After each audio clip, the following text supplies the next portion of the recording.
નમસ્કાર દર્શક મિત્રો, આજે આપણે એક એવા વિષય પર ચર્ચા કરવાના છીએ જેને સંવેદનશીલથી અતિ સંવેદનશીલ સુધીમાં આપણે વર્ણવી શકીએ.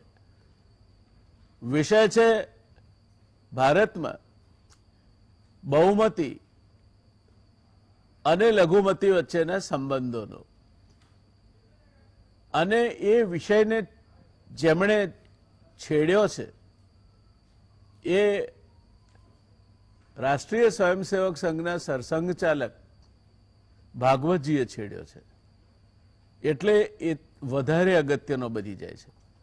અને આ ચર્ચા કરવાની હોય ત્યારે આ વિષય અંગે અધિકૃત રીતે વાત કરી શકે તેવા વિદ્વાન પેનલિસ્ટ પણ જોઈએ. મોટા ભાગે તો આ ચર્ચાને આપણે દૂર જ રાખીએ છીએ, પણ ચર્ચા નહીં કરવી એ કોઈ પ્રશ્નનો ઉકેલ નથી. ચર્ચાથી જ પ્રશ્નો ઉકલી શકે છે અને ચર્ચાથી જ સત્ય સામે આવી શકે છે. ત્યારે આજે આપણી સાથે આ ચર્ચામાં ને અંજામ આપવા માટે, જોડાવા માટે એક એવા વ્યક્તિ વિશેષ છે જે માત્ર ભારતમાં નહીં પણ આંતરરાષ્ટ્રીય ક્ષેત્રે પણ ખ્યાતિ પ્રાપ્ત છે, જેમણે ભારતના વડાપ્રધાન સાથે એમના સલાહકાર તરીકે કામ કર્યું છે, જેમણે ભારતીય જનતા પાર્ટીના પ્રમુખ સાથે, અધ્યક્ષ સાથે એમના સલાહકાર તરીકે કામ કર્યું છે. અને આ બધું હોવા છતાંય એ માત્ર રાજનીતિના જીવ નથી, એ પત્રકાર પણ છે અને દેશની સર્વોચ્ચ ટેકનિકલ યુનિવર્સિટી અથવા દેશની સર્વોચ્ચ યુનિવર્સિટી એવી ઇન્ડિયન ઇન્સ્ટિટ્યૂટ ઓફ ટેકનોલોજી મુંબઈના પૂર્વ વિદ્યાર્થી પણ છે. આવા વ્યક્તિ આપણને આ ચર્ચા માટે મળે એ મને લાગે છે કે આપણું સૌનું સદભાગ્ય છે. અને ગુજરાત સમાચાર ટેલિવિઝન પર આ પ્રકારની ચર્ચા રજૂ થઈ રહી છે ત્યારે ગુજરાત સમાચાર ટેલિવિઝનના દર્શક મિત્રો માટે પણ આજનો દિવસ એ આવા સંવેદનશીલ વિષય પર ખુલ્લા મને વાત થાય અને એના વિશે જાણકારી મળે એ માટેનો એક સોહામણો દિવસ છે એમ કહીએ તો જરાય અતિશયોક્તિ નથી. દોસ્તો, વાત કરું છું સુધીન્દ્ર કુલકર્ણીજીની. સુધીન્દ્ર કુલકર્ણીજી એ મેં કહ્યું તેમ ઇન્ડિયન ઇન્સ્ટિટ્યૂટ ઓફ ટેકનોલોજી મુંબઈમાંથી ઉચ્ચ શિક્ષણ પ્રાપ્ત છે. શરૂઆતમાં સામ્યવાદ તરફ ખેંચાયા, પણ 1996માં ભારતીય જનતા પાર્ટીમાં જોડાયા. વાજપેયીજી સાથે એમના સલાહકાર તરીકે કામ કર્યું. દિલ્હી લાહોર બસ સેવાની પહેલી ખેપ ગઈ, પહેલી ટ્રીપ, એમાં અટલજીની સાથે બસ પર સુધીનજી પણ સવાર હતા. 2008માં લાલકૃષ્ણ અડવાણીજી માટે વ્યૂહરચનાકારની ભૂમિકા ભજવી અને 2009માં ભારતીય જનતા પાર્ટીને રામ રામ કરી રાજીનામું આપ્યું. 2012માં પાછા ભારતીય જનતા પાર્ટીના રાષ્ટ્રીય અધ્યક્ષ નીતિન ગડકરીજીના સલાહકાર બન્યા. અને ભારત ચીન મિત્રતા કઈ રીતે વધે તે અને સંઘ સાથે જોડાયેલ સંસ્થાઓના ભારતીય વ્યવસ્થા, ભારતીય જનતા પર પ્રભાવ અંગેની બાબતોના સુધીનજી બહુ અચ્છા જાણકાર છે. આજે આપણે ચર્ચા કરવી છે રાષ્ટ્રીય સ્વયંસેવક સંઘના સરસંઘ ચાલકજીએ હિન્દુ મુસ્લિમ ऐक्य અને એને સંદર્ભમાં જે વિચારો व्यक्त કર્યા છે તે अंगेनी. सुधीन जी, स्वागत है आपका इस चर्चा में. हम गुजरात समाचार के दर्शक मित्रों की ओर से हमारी निजी हैसियत से आपका धन्यवाद करते हैं कि आपने हमारे लिए समय निकाला और हमें आपकी जो इस बारे में सोच है वो जानने का लाभ मिलेगा. चर्चा की शुरुआत करते हैं सुधीर जी, जैसे राष्ट्रीय मुस्लिम मंच के श्रीमान ख्वाजा अहमद जी की किताब the meeting of minds I, A bridging initiative, इसके विमोचन प्रसंग पर राष्ट्रीय स्वयंसेवक संघ के मुखिया श्री मोहन भागवत जी ने हिंदू मुस्लिम एकता के विषय पर जो बात कही काफी दिलचस्प है. उन्होंने कहा कि हिंदू मुस्लिम एकता और जो लोग मॉब लिंचिंग करते हैं यह हिंदुत्व के विरोधी है भारत में एकता के बिना विकास संभव नहीं हो सकता और राजनीति देश की एकता खत्म करने का एक हथियार है। यह सोच के साथ आप किस हद तक सहमत है और आपकी निजी सोच क्या है इस सब चीजों के बारे में? नमस्कार गुजरात समाचार टीवी के दर्शकों, डॉक्टर जय नारायण व्यास जी, आपको धन्यवाद।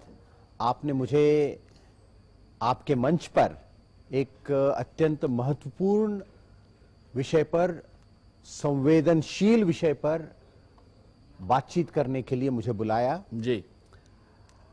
और गुजरात के प्रबुद्ध जनता के सामने इस विषय पर मेरे विचार रखने का एक अच्छा मौका मुझे मिला है जी।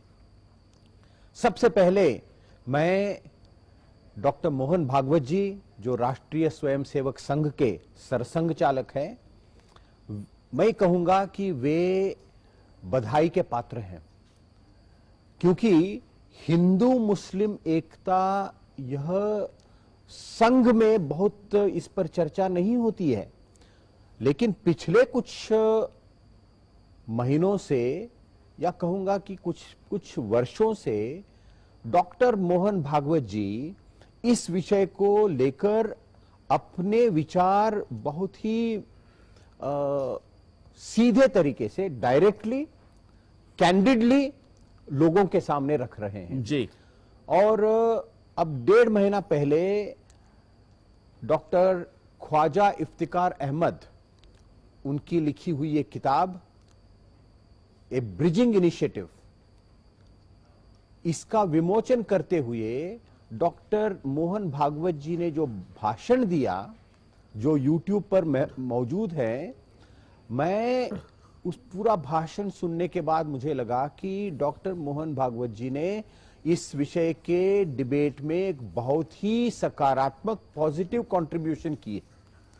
उस अवसर पर उन्होंने जो बातें कही है, इसे हिंदू भी गौर से सुने, मुसलमान भी गौर से सुने, सभी पॉलिटिकल पार्टियों के नेता भी बहुत गंभीरता से इन विचारों को सुने।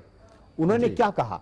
उन्होंने ये कहा कि हम एक ऐसा हिंदुस्तान देखना चाहते हैं जिसमें ना हिंदू का वर्चस्व हो, ना मुसलमान का वर्चस्व हो, लेकिन राष्ट्र हित का वर्चस्व हो। जी, बहुत अच्छी बात कही उन्होंने। सही। उन्होंने ये भी कहा, जिसका जिक्र आपने किया, कि मॉब लिंचिंग करना यह हिंदू धर्म के खिलाफ है, यह संविधान के खिलाफ तो है ही, लेकिन यह हिंदू धर्म के भी खिलाफ है।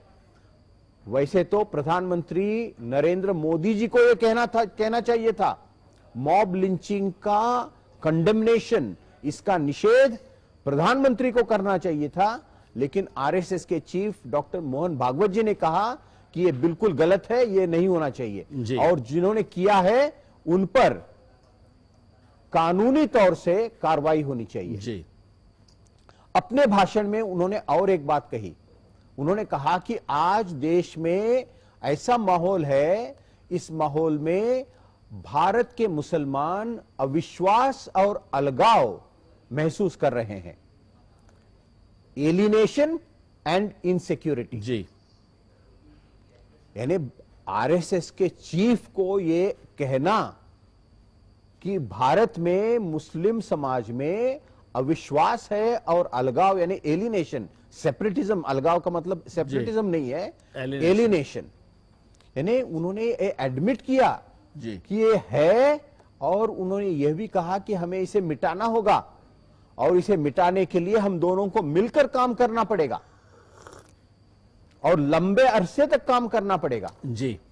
डॉक्टर मोहन भागवत जी का यह विचार, मैं इसका स्वागत करता हूं, क्योंकि आज भारतीय जनता पार्टी जो कर रही है और डॉक्टर मोहन भागवत जो कह रहे हैं, इन दोनों में बहुत बड़ा फर्क है। क्योंकि भारतीय जनता पार्टी हर एक प्रदेश में और पूरे देश में भी देश को, समाज को मुस्लिम और हिंदू के बीच बांटने की राजनीति कर रही है, कम्युनल पोलराइजेशन की राजनीति कर रही है।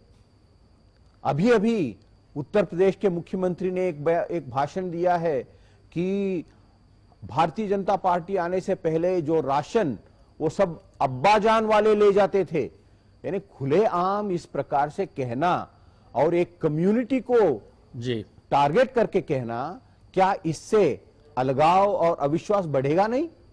तो इसे देखते हुए डॉक्टर मोहन भागवत जी ने कहा।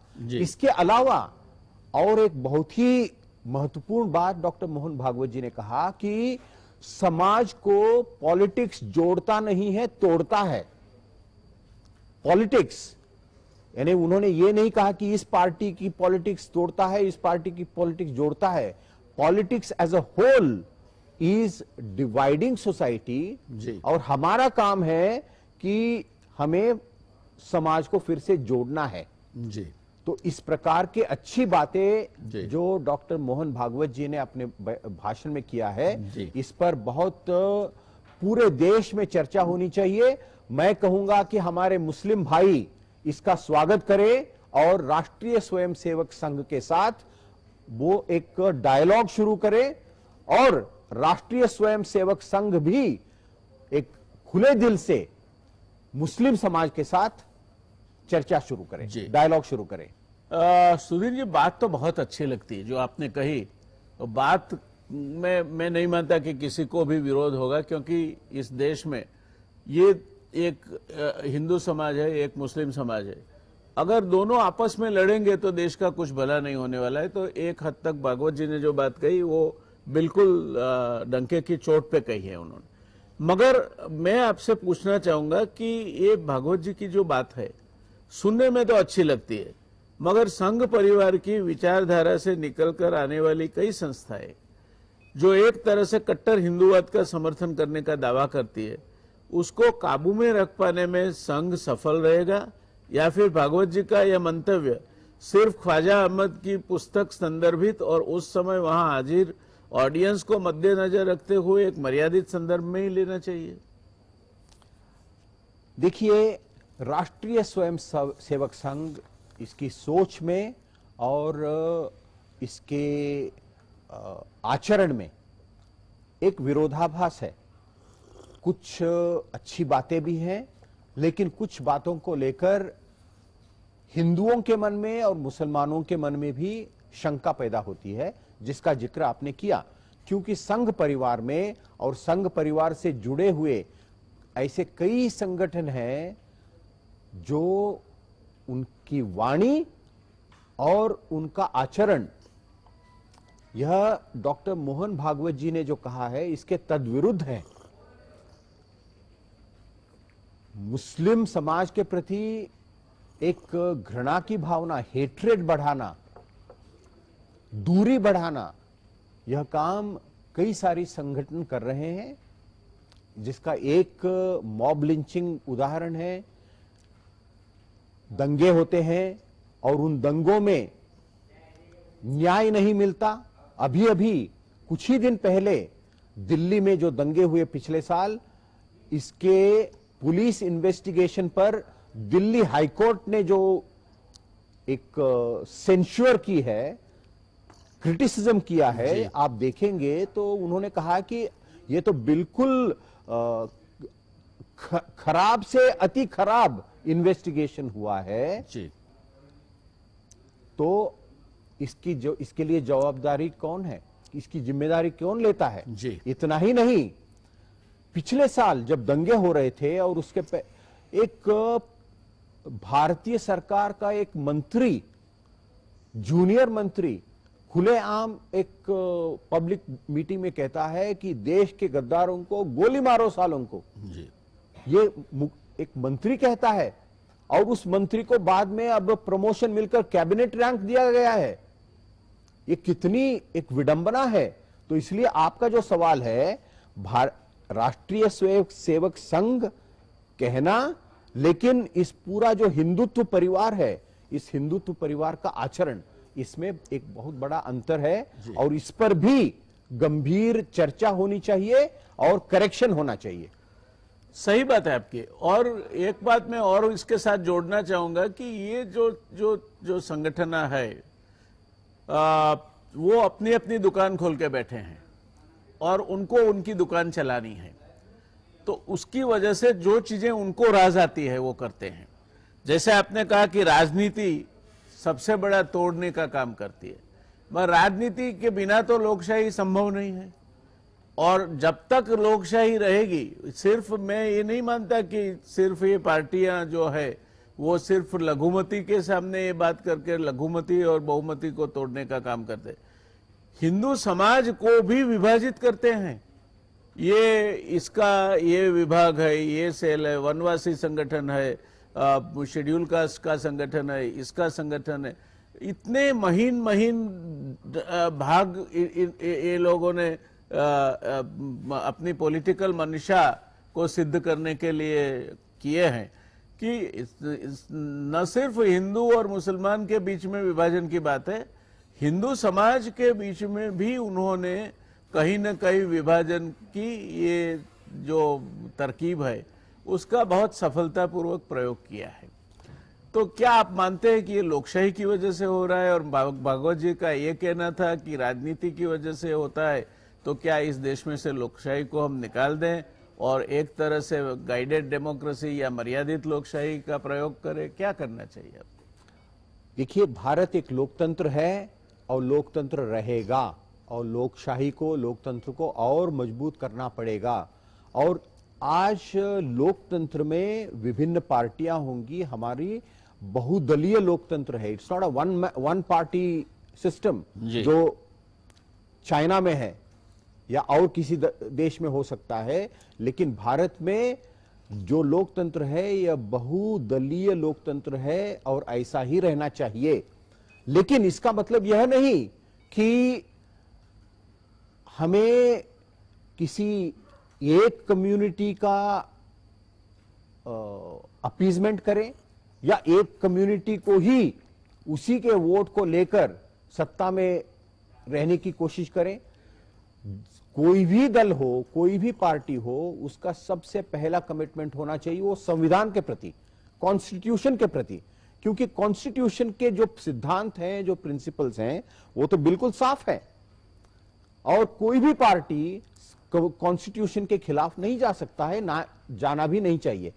इस सिलसिले में डॉक्टर मोहन भागवत जी ने कॉन्स्टिट्यूशन के बारे में जो कहा, इसका मैं आज की इस चर्चा में लाना चाहता हूं, बहुत महत्वपूर्ण है जी। 2018 में डॉक्टर मोहन भागवत जी ने एक लेक्चर सीरीज की दिल्ली के विज्ञान भवन में, काफी चर्चा हुई थी। उसका शीर्षक था भविष्य का भारत, जी, इंडिया ऑफ द फ्यूचर जी।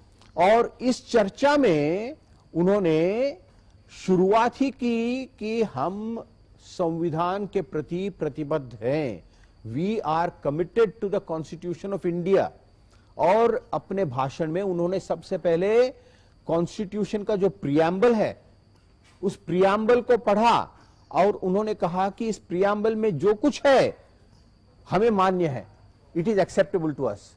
और हम सब जानते हैं कि भारत के संविधान के प्रियम्बल में सेक्युलरिज्म है जी, सोशलिज्म है, डेमोक्रेसी है। तो इसका मतलब है कि संघ, राष्ट्रीय स्वयंसेवक संघ सेक्युलरिज्म को मानता है जी।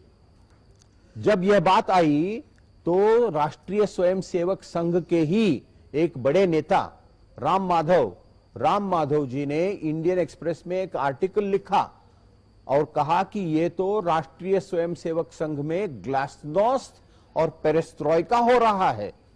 ग्लासनोस्ट यानी ओपननेस, पेरेस्ट्रोइका यानी रिस्ट्रक्चरिंग, जो सोवियत यूनियन में गोर्बाचेव ने इसे मशहूर किया था जी। तो उनका कहना था कि अब राष्ट्रीय स्वयंसेवक संघ में ग्लासनोस्ट हो रहा है, रिस्ट्रक्चरिंग की शुरुआत हुई है डॉक्टर मोहन भागवत जी के कारण। यानी इतना महत्वपूर्ण बदलाव संघ में लाने की कोशिश भागवत जी कर रहे हैं जी। तो इसका एक ही संदेश जाना चाहिए कि राष्ट्रीय स्वयंसेवक संघ को जो जो मानते हैं उन्हें संविधान को मानना चाहिए और साथ ही साथ संविधान के जो प्रियम्बुलर प्रिंसिपल्स हैं, जिसमें सेक्युलरिज्म, सोशलिज्म, डेमोक्रेसी, भातृभाव, फ्रेटर्निटी, लिबर्टी, इक्वालिटी, इन सब को मानना चाहिए और जो मानते नहीं है उन पर कार्रवाई होनी चाहिए जी। यानी आज जो हम एक भारतीय जनता पार्टी एक दिशा में जा रही है और मोहन भागवत जी कुछ और कह रहे हैं, यह जो विरोधाभास है यह बंद होना चाहिए। सही बात कही आपने। ये विरोधाभास ही ज्यादा से ज्यादा कंफ्यूजन खड़ा करने का काम करता है। और आपने जो इससे प्रेरित होके आपका जो इस पे आर्टिकल लिखा है, आपने लेख लिखा है, उसमें भी आपने यही बात कही है। आपने प्रश्न किया है कि Bhagwat's glasnost in RSS, Muslim ties welcome, but can he rein in Modi and Adityanath. तो ये जो बाकी की संस्थाएं हैं जो आरएसएस से अपनी उद्गम बिंदु रखती है और आरएसएस से ही उदित हुई है, तो वो क्यों यही बात नहीं करते? क्यों उनके सुर अलग अलग आलाप, उनका आलाप अलग होता है?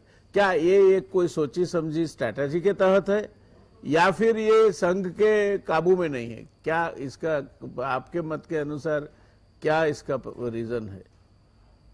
आपने एक बहुत ही अच्छा सवाल पूछा है। आज जो राष्ट्रीय स्वयंसेवक संघ में नहीं है, और मैं कभी राष्ट्रीय स्वयंसेवक संघ में नहीं रहा, तो राष्ट्रीय स्वयंसेवक संघ के बाहर के लोगों में यही सवाल उठता है, यही संदेह उठता है कि कहना और करना, इसमें अंतर क्यों है? जो संघ परिवार के ही हिस्से हैं या संघ परिवार के साथ रिश्ता जिनका है, क्यों वे एक समाज को तोड़ने की और विशेषतः मुस्लिम समाज को एक अलग थलग करने की जो कोशिश किए जा रहे हैं, इस पर राष्ट्रीय स्वयं संघ सेवक संघ और डॉक्टर मोहन भागवत भी इस पर चुप्पी क्यों साध रहे हैं? यह एक महत्वपूर्ण सवाल है जी।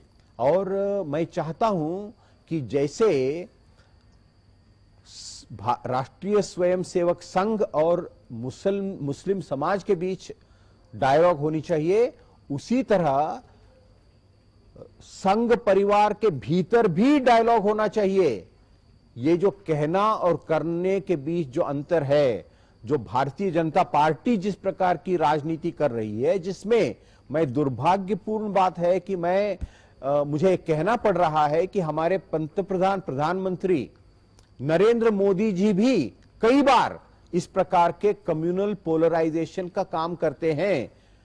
यदि चुनाव आया तो कब्रिस्तान स्मशान की बात करना, ये प्रधानमंत्री को शोभा नहीं देता है।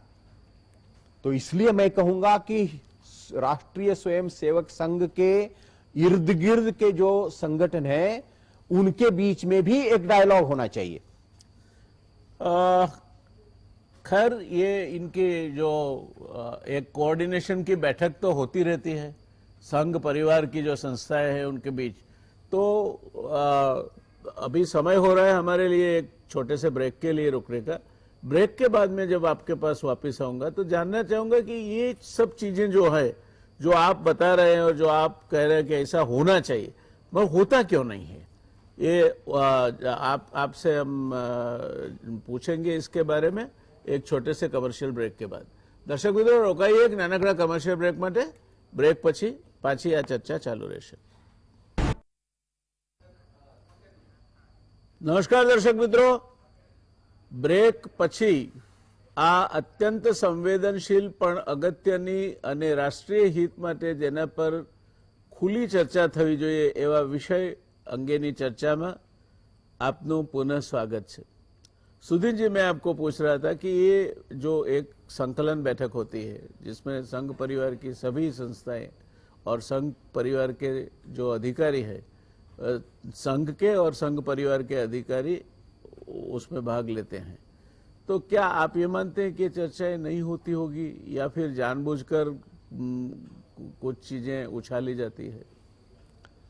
ये कोऑर्डिनेशन, वहां एक कोऑर्डिनेशन मैकेनिज्म है, डायलॉग का मैकेनिज्म है। संघ परिवार के विभिन्न संगठन, उनके प्रतिनिधि, उनके नेता, और ये अच्छी बात है, कोऑर्डिनेशन होना चाहिए, संवाद होना चाहिए। लेकिन जो संघ परिवार के बाहर है, जैसे मैं हूं, उनके मन में यह प्रश्न उठता है, तो क्यों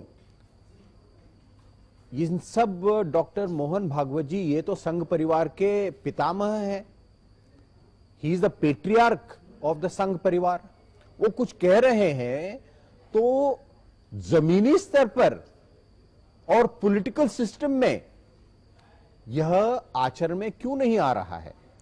जब डॉक्टर मोहन भागवत जी ने कहा अपने भाषण में, डॉक्टर ख्वाजा इफ्तिकार अहमद के किताब के विमोचन के समय, कि politics divides, politics does not unite, तो उनका इशारा था कि Bharatiya Janata party politics also divides. तो सवाल यह उठता है कि भारतीय जनता पार्टी के जो शीर्ष नेता हैं, प्रधानमंत्री नरेंद्र मोदी हो, अमित शाह हो या पार्टी अध्यक्ष हो, तो क्यों वे यह खुलकर नहीं कहते हैं कि हम मॉब लिंचिंग होने नहीं देंगे, हम इसका निषेध करते हैं, हम मुस्लिम समाज में अविश्वास, अलगाव, असुरक्षा होने नहीं देंगे, कानून सबके लिए बराबर हो और पुलिस सबके लिए बराबर हो, न्यायपालिका सबके लिए बराबर हो, ये खुलेआम क्यों नहीं कहते हैं? जब गलत होता है तो उसके खिलाफ बोलना क्या प्रधानमंत्री का दायित्व नहीं है? तो यह सवाल उठते हैं। और जैसे आपने कहा कि इनके कोऑर्डिनेशन मैकेनिज्म में, प्लेटफॉर्म पे ये सवाल उठने चाहिए, नहीं तो डॉक्टर मोहन भागवत जी जो कह रहे हैं उसी पर सवालिया निशान उठेगा। क्या इसमें प्रामाणिकता है या नहीं? सही बात कही आपने, क्योंकि पारदर्शिता अगर नहीं रहती है और करनी और कथनी में अगर फर्क है तो स्वाभाविक है इस तरह के प्रश्नों का उठना। और ये प्रश्न अगर उठे तो भागवत जी ने जो बात कही है वो बात से कहीं दूर हम चले जाते हैं। तो विभाजन की प्रक्रिया में राजनीति जिम्मेवार है, वो तो आज हर कोई चुनावी राजनीति में जितने भी पक्ष है वो सब यही करते हैं, अपनी अपनी डबली बजा के अपनी अपनी तरह से अपना माल बेचने का काम में लगे हुए हैं। तो ये जो एक राष्ट्र भावना की बात है कि चाहे कोई भी पॉलिटिकल पार्टी हो, इतनी चीजें तो हम नहीं करेंगे।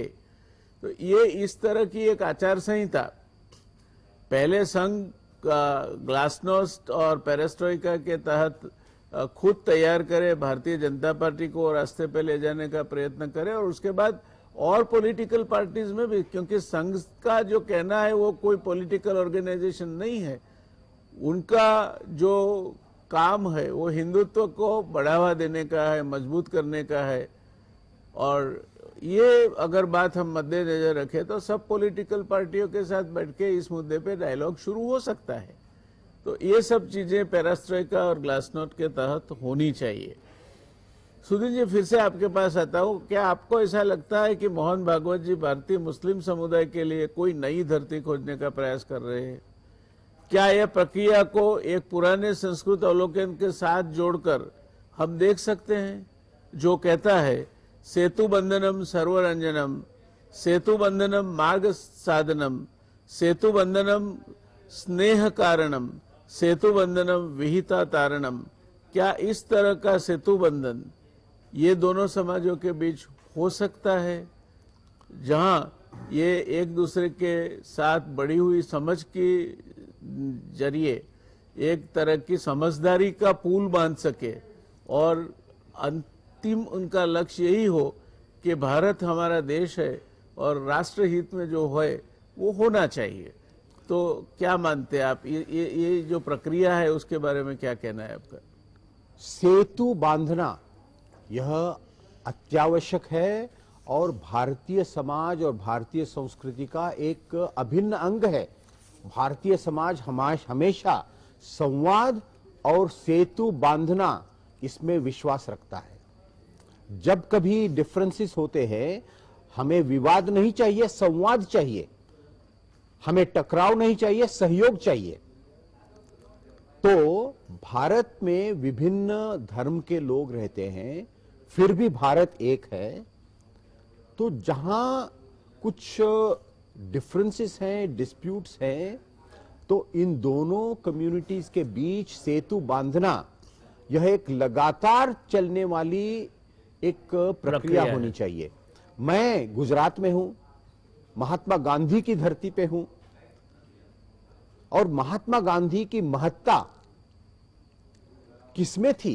यानी बहुत बहुत सारी चीजों में उनकी महत्ता थी, लेकिन सबसे बड़े वो एक योद्धा थे हिंदू मुस्लिम यूनिटी के। उनसे कोई बड़ा योद्धा भारत में पैदा नहीं हुआ है। आखिर में उनकी शहादत, उनका बलिदान, वह भी हिंदू मुस्लिम एकता के लिए ही हुआ जी। लेकिन दुर्भाग्यपूर्ण बात है कि जिसने महात्मा गांधी की हत्या की, गोडसे, उनका महिमा मंडन भी इसी हिंदुत्व परिवार में हो रहा है। क्या यह एक्सेप्टेबल है? तो हम देख रहे हैं कि एक कॉन्ट्रडिक्टरी प्रोसेस संघ परिवार में हो रहा है। लेकिन फिर भी मैं कहूंगा कि जिस हद तक वो अच्छी बातें कर रहे हैं डॉक्टर मोहन भागवत जी, इसका स्वागत होना चाहिए। विशेषता मुस्लिम समाज में होना चाहिए। और मुस्लिम समाज में जो कट्टरता है, मुस्लिम समाज में जो उग्रवाद है, एक्सट्रीमिज्म है, फेनेटिसिज्म है, उसके खिलाफ मुस्लिम समाज में ही आवाज उठे जी। और इससे सेतु बांधने के काम में बहुत एक मजबूती आएगी जी। इस संदर्भ में मैं एक बहुत ही ऑन पर्सनल लेवल मैं हिंदू मुस्लिम हार्मोनाइजेशन और इंडिया पाकिस्तान नॉर्मलाइजेशन के लिए मैं काम करता आया हूं। एक उदाहरण देना चाहता हूं डॉक्टर व्यास जी। मेरे पास एक किताब है, इस पुस्तक का शीर्षक है fatwa, fatwa on terrorism and suicide bombings, fatwa on terrorism and suicide bombings. इसके लेखक हैं पाकिस्तान के एक मशहूर इस्लामिक स्कॉलर शेखुल इस्लाम डॉक्टर मोहम्मद तहरुल कादरी। ये गुजरात भी आए थे कुछ साल पहले, और इस पुस्तक का इंट्रोडक्शन मैंने लिखा है, इंट्रोडक्शन बाय सुधींद्र कुलकर्णी। उन्होंने मुझे कहा कि आप इस किताब का इंट्रोडक्शन आप लिखिए, और इस किताब में उन्होंने होली कुरान का हवाला देकर उन्होंने कहा है कि जो इस्लाम के नाम पर एक्सट्रीमिज्म और टेररिज्म कर रहे हैं, सुइसाइड बॉम्बिंग कर रहे हैं, तो ये तो बिल्कुल इस्लाम के कोर प्रिंसिपल्स के खिलाफ है। ये कितने लोग हिंदू समाज में या संघ परिवार में जानते हैं? तो मेरा यह उल्लेख करने का उद्देश्य यही है कि हमें आज सेतु बांधना है जी। सेतु बंधनम, building bridges of understanding, of trust. यह कब होगा? जब हम मुस्लिम समाज के साथ बात करेंगे और मुस्लिम समाज आकर हिंदू समाज के जो नेता हैं, राष्ट्रीय स्वयंसेवक हैं, विश्व हिंदू परिषद है, इनके साथ बात करें। मैं कुछ दिन पहले दिल्ली में जमाते इस्लामी के हेडक्वार्टर्स पर गया। मैं 3 घंटा उनके जो प्रेसिडेंट, जनरल सेक्रेटरी, उन सब के साथ मैंने बात की, और मैंने उनसे पूछा कि क्या आप डॉक्टर मोहन भागवत जी के साथ डायलॉग के लिए तैयार हैं? तो उन्होंने कहा कि हम तैयार हैं। उन्होंने यह भी कहा कि यह डायलॉग जो है ये नीचे से ऊपर तक जानी चाहिए, केवल ऊपर ही ऊपर नहीं होना चाहिए। It should not be one event. यानी मोहल्ले मोहल्ले में हिंदू और मुस्लिम के बीच सेतु बंधनम होना चाहिए, शहर शहर में होना चाहिए, तो बात बनेगी। तो मैं इसलिए कहना चाहता हूं डॉक्टर व्यास जी, आपने बिल्कुल ये सेतु बंधनम का ये जो आपने संस्कृत में पढ़ाया है, ये इतना इसमें विवेक है। It is such a wise saying. इस प्रकार का सेतु बंधनम का काम हिंदू, मुस्लिम, सिख, ईसाई सब लोग मिलकर करें तो भारत एक बहुत एकनिष्ठ, मजबूत देश बनेगा, और इस एकता के आधार पर हम बहुत बड़ा काम कर सकते हैं। और भारत को बहुत आगे ले जा सकते हैं। भारत के सामने जो आज समस्याएं हैं, बड़ी बड़ी समस्याएं, ये समस्याएं हिंदुओं के सामने भी है, मुसलमानों के सामने भी है। गरीबी की समस्या है, बेरोजगारी की समस्या है, द प्रॉब्लम ऑफ होमलेसनेस। तो ये सब जो बड़ी बड़ी समस्याएं हैं, क्या एकता के बिना हम इन समस्याओं को हल कर सकते हैं? और ये समस्याएं तो बिल्कुल दोनों नहीं। समुदाय को स्पर्श करती है। सभी को समझ, ऐसा नहीं कि केवल पिछड़ापन मुसलमानों में है, पिछड़ापन तो हिंदुओं में भी है। तो इसलिए एक राष्ट्रहित के लिए जो मोहन भागवत जी ने, मुझे बहुत अच्छा लगा, उन्होंने कहा कि ना हिंदू का वर्चस्व, ना मुस्लिम का वर्चस्व, राष्ट्रहित का वर्चस्व सर्वोपरि रहे। राष्ट्र सर्वोपरि, राष्ट्रहित, राष्ट्रीय एकता और एकात्मता। जी सुधीर जी, बहुत अच्छी बात कही आपने, मगर एक और मुद्दे पे मैं आपके ध्यान पे रखना चाहूंगा। आपके मागो वैद्य जी से अच्छे संबंध रहे, और मागो वैद्य जी का एक विधान है कि आप ये बात समझ लीजिए कि भारत का विभाजन नहीं हुआ होता और दोनों कौम शांतिमय सहअस्तित्व को आगे बढ़ाते हुए प्रगति के मार्ग पर अग्रसर हुई होती, अगर अंग्रेजों का शासन हमारे पे नहीं आया होता। क्या इस तरह की सोच इतिहास के पन्ने पलटकर आज भी परिस्थिति को बदल सकती है? बिल्कुल। मागो वैद्य एक राष्ट्रीय स्वयंसेवक संघ के बहुत बड़े बुद्धिजीवी थे, और मैं नागपुर में उन्हें मिलने के लिए घर गया, और बहुत ही छोटा घर, बहुत ही सिंपल लिविंग। मैं बहुत आकर्षित हुआ उनके प्रति, रिस्पेक्ट बढ़ा। तो हमारे बातचीत में मागो वैद्य जी ने कहा कि यदि यहां अंग्रेज नहीं आए होते तो यहां हिंदू मुस्लिम हार्मनी बहुत बढ़ जाती। जो डॉक्टर मोहन भागवत जी ने भी अपने भाषण में कहा है कि भारत में इस्लाम जो है वो अरब इस्लाम से बिल्कुल अलग है। यहां बहुत सारे संत महात्मा हैं जिनको मुसलमान मानते हैं, बहुत सारे सूफी संत हैं जिन्हें हिंदू मानते हैं। तो मागो वैद्य जी का यह कहना कि यदि अंग्रेज नहीं आते तो भारत का इतिहास कुछ अलग ही हुआ होता, भारत का विभाजन भी नहीं हुआ होता, और हम ऐसी एक महाशक्ति पूरे विश्व में हम बन जाते कर सकते थे। लेकिन हुआ नहीं। लेकिन इसके लिए हम तो इतिहास जो हुआ इन द पास्ट, उसको तो बदल नहीं सकते, हम पार्टीशन को बदल नहीं सकते, but we can change and we must change the ill effects of partition. हम सब जानते हैं कि अंग्रेजों के खिलाफ 1857 में जो फर्स्ट वॉर ऑफ इंडिपेंडेंस हुआ, उस war of independence against the British Hindu और मुसलमान मिलकर लड़े, और इसका सबसे बड़ा एक कथन, नैरेटिव विनायक दामोदर सावरकर के किताब में मिलता है। उनकी जो किताब है 1857 वॉर ऑफ इंडिपेंडेंस, आप पढ़िए, रोमांचकारी एक किताब है, how Hindus and Muslims fought against the British together. वही बात हमें 21वीं सदी में फिर से करना है, और यदि हम करेंगे तो हम अमेरिका से भी आगे जाएंगे, चीन से भी आगे जाएंगे। सही बात कही सुधीर जी आपने। દર્શક મિત્રો, આપણા ત્યાં ગુજરાતમાં ગાંધીજીએ એક એવા ટ્રેડ યુનિયનની સ્થાપના કરી હતી જેના પ્રમુખ એ એક મોટા ઉદ્યોગપતિના બહેન હતા, અને એમની સાથે શંકરલાલ બેન્કર જે જોડાયા તે પણ એક બહુ જ જેને કહી શકાય કે ધનાઢ્ય કુટુંબમાંથી આવતા હતા. પણ એ સંસ્થા જેને મજૂર મહાજન નામે ઓળખાતી હતી એને મહાત્માજીએ એક ચાવી આપી હતી. ચાવી એટલે તમારા વિવાદનો ઉકેલ સંવાદથી લાવવાનો, અને સંવાદથી ન આવે તો લવાદથી લાવવાનો, એટલે આર્બિટ્રેશનથી લાવવાનો.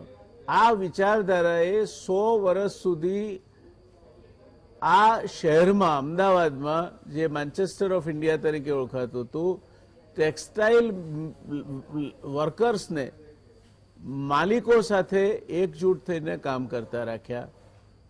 જે જીનીવામાં લેબર ઓર્ગેનાઇઝેશન છે એ પણ આ વિચારધારાથી પ્રભાવિત થયું અને એના કારણે મજૂર મહાજનના નેતાઓ જીનીવા વિશ્વ મજૂર સંસ્થાનમાં પણ બહુ કાર્યરત અને એક્ટિવ રહીને પોતાનું પ્રદાન કરતા રહ્યા. આ એ રાજ્ય છે જ્યાં વિવાદનો ઉકેલ સંવાદથી અને સંવાદથી ન ઉકેલાય તો લવાદથી લવાની વાત ये एक संस्कृति नो भाग है. सुधीर जी, ये बात तो आपकी बिल्कुल महात्मा जी ने जो कही थी बात उसके साथ जुड़ती है, मगर मैं एक चीज समझ सकता नहीं हूं कि हमारे यहाँ एक प्रबल मत खड़ा करने में, जिसमें राष्ट्रीय स्वयंसेवक संघ की विचारधारा का भी प्रदान है, जिसके मुताबिक हिंदू हमेशा राष्ट्रभक्त है और मुस्लिम समुदाय की राष्ट्रभक्ति खुलकर व्यक्त करने में आए तभी स्वीकृत है, तब तक वो राष्ट्रभक्त नहीं है. इस विषय पे आपका क्या कहना है? क्योंकि हम जब तक राष्ट्रभक्ति के इस मुद्दे पे विभाजित रहेंगे या हमारी सोच में कहीं न कहीं अलगाव रहेगा, तब तक तो हम एक साथ जुड़ के काम नहीं कर सकते. बिल्कुल सही कहा आपने कि राष्ट्रभक्ति को हमें धर्म के तकाजे पर हम डिटरमिन नहीं कर सकते. Patriotism cannot be determined by which religion a person belongs to. Patriotism हिंदुओं में भी है और मुसलमानों में भी है. और भारत की जो स्वतंत्रता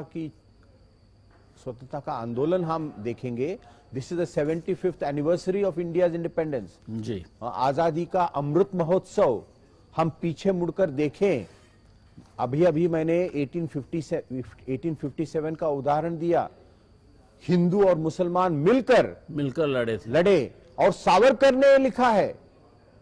बाद में सावरकर के विचार अलग हो गए और वो भी एक एक्सट्रीमिस्ट हो गए, अलग बात है. मैं और एक उदाहरण देना चाहता हूं. खान अब्दुल गफार खान फ्रंटियर गांधी कहलाते थे. महात्मा गांधी के अनुयायी, अहिंसा के मार्ग पर उन्होंने खुदाई खिदमतगार बनाई, पार्टीशन का विरोध किया और इसके लिए अंग्रेजों ने भी उन्हें जेल में भेजा, पाकिस्तान ने भी जेल में भेजा. ऐसे महात्मा गांधी के अनुयायी खान अब्दुल गफार खान, वो तो सच्चे मुसलमान थे. तो मुस्लिम समाज में भी ऐसे बहुत सारे देशभक्त मिलेंगे. तो इसलिए ये कहना कि हिंदू नेचुरली पेट्रियट है, नेशनलिस्ट है, लेकिन मुसलमानों को अपनी पेट्रियोटिज्म ये बार बार प्रूव करना पड़ेगा, यह मुस्लिम समाज को, उनके मन में एक शंका पैदा होता है कि क्यों we are part of the same land. और जैसे डॉक्टर मोहन भागवत जी ने कहा, हिंदू हो या मुसलमान हो, डीएनए तो एक ही है. धर्म अलग अलग है, पूजा पद्धति अलग है. इसका मतलब यह नहीं होता है कि हम आपके पेट्रियोटिज्म को क्वेश्चन कर सकते हैं. तो मेरा आज एक राष्ट्रीय स्वयंसेवक संघ के जो सेवक है या समर्थक हैं, मैं उनसे आग्रहपूर्वक मैं ये कहना चाहता हूं कि कृपया भारत को जोड़ने के लिए, भारत को मजबूत बनाने के लिए इस प्रकार की धर्म के नाम पर तोड़ना बंद कीजिए.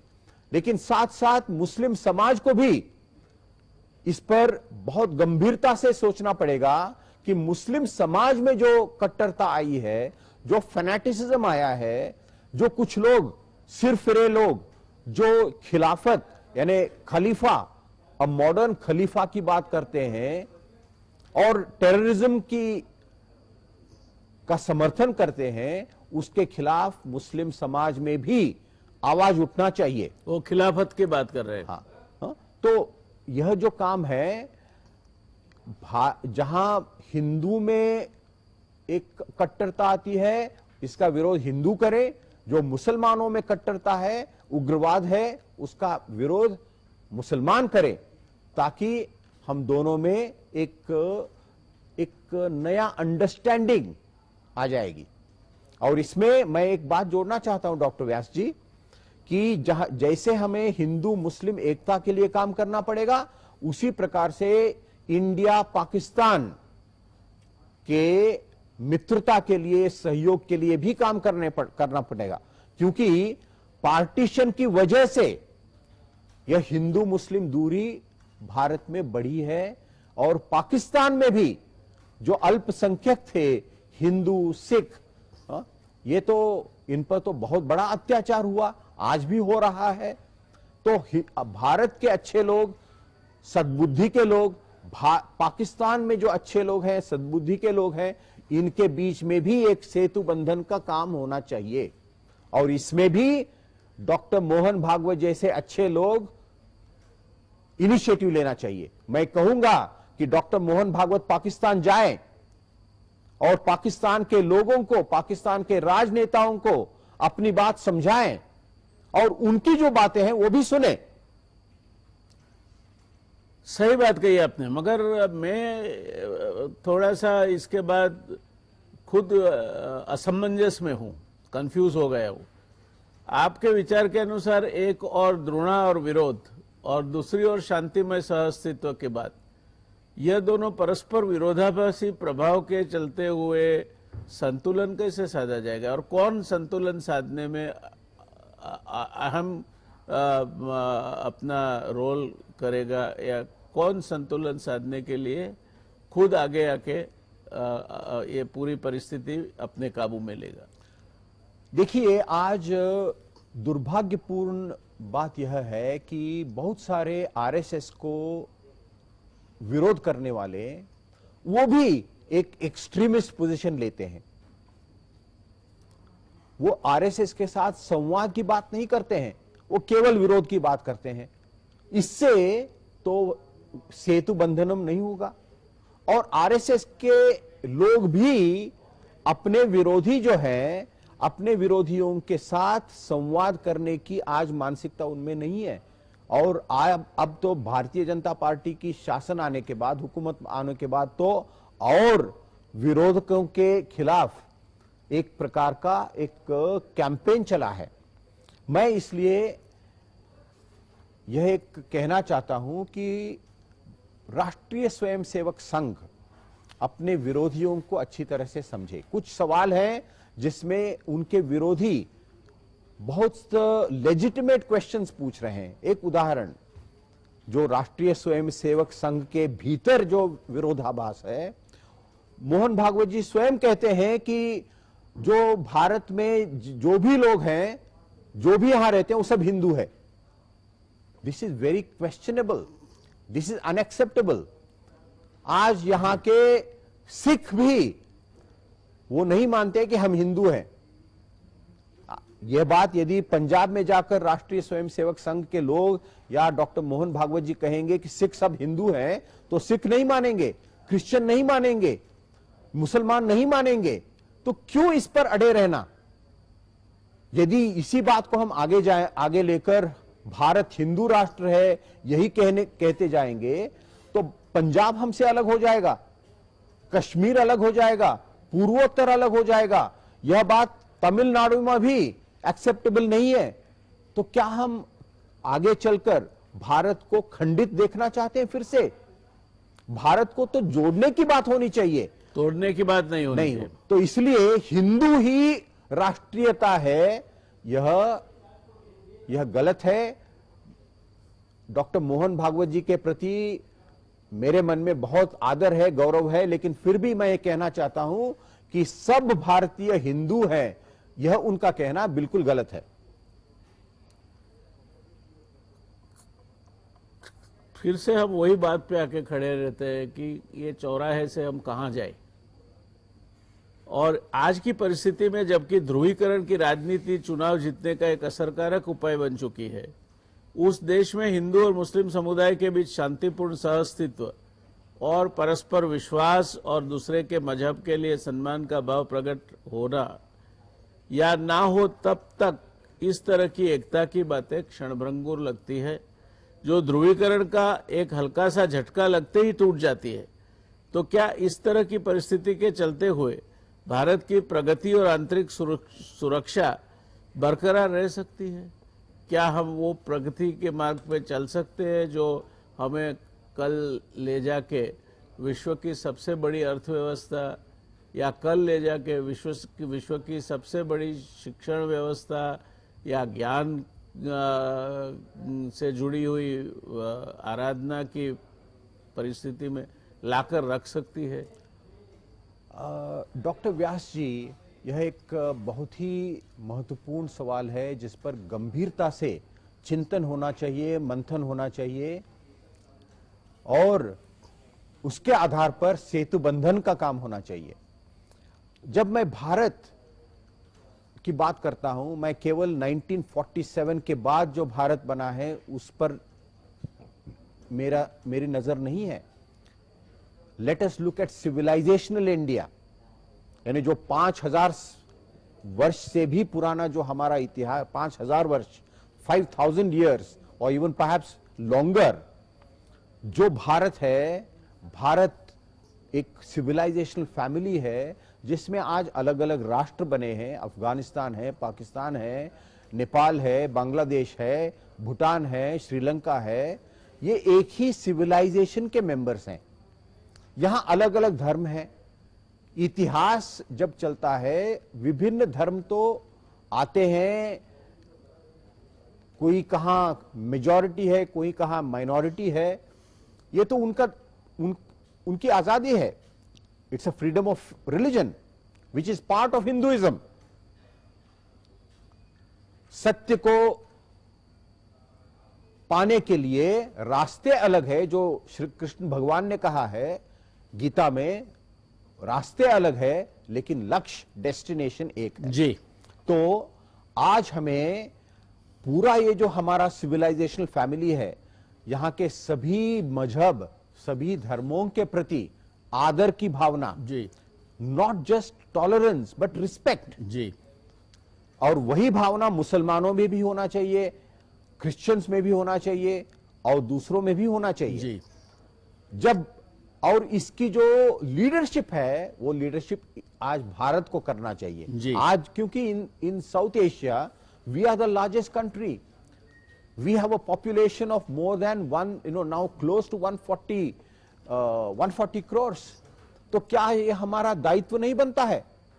तो फिर एक बार ये जो हमारी एक बहुत ही एक समृद्ध एक विरासत है, सिविलाइजेशनल विजडम है, आध्यात्मिक एक धरोहर है, इसे देखकर हमें फिर एक बार भारत, आज का जो भारत है, इसको भी जोड़ना है और पूरे इस दक्षिण एशिया सिविलाइजेशनल इंडिया, इसको भी जोड़ना है जी। इसके लिए आपने जो एक शब्द इस्तेमाल किया, इतना सुंदर शब्द है, सेतु बंधनम। जी। सेतु बंधनम हम अंदर करें, भारत के अंदर, और भारत के बाहर भी करें जी। और इसका सबसे एक प्री कंडीशन है। जी।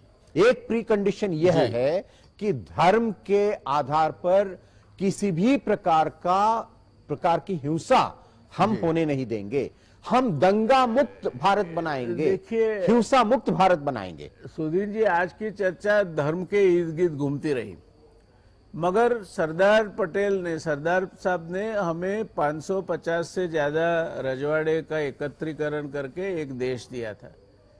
क्या उस देश को हम कहीं धर्म के नाम पे, कहीं भाषा के नाम पे, कहीं और कोई वजह के नाम पे, कहीं दो राज्यों के बीच में इलेक्टोरल बैलेंस करने के लिए, एक या दूसरी वजह से क्या हम हर रोज तोड़ नहीं रहे हैं?